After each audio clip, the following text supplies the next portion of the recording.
Օդերևութաբանների կանխատեսումների համաձայն Վրաստանում մինչև մայիսի 24-ը սպասվում է տաք և հիմնականում չոր եղանակ, իսկ մայիսի 24-ին որոշ վայրերում շոգի պատճառով անձրև կտեղա։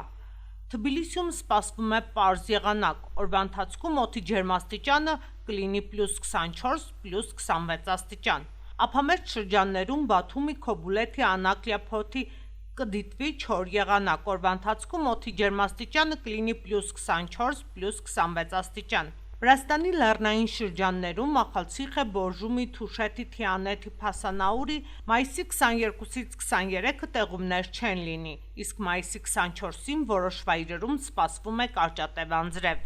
Արևելյան Վրաստանի լեռնային շրջաններում Ախալքալակում, Նինոցմինդայում, Ծալկայում, Բակուրյանիում, Գուդաուրիում, Մոմալոյում մայիսի 22-ին և 23-ին սպասվում է չոր եղանակ, իսկ մայիսի 24-ին որոշ վայրերում անձրև կլինի։ Օդի ջերմաստիճանը օրվա ընթացքում կլինի +15, +20 աստիճան։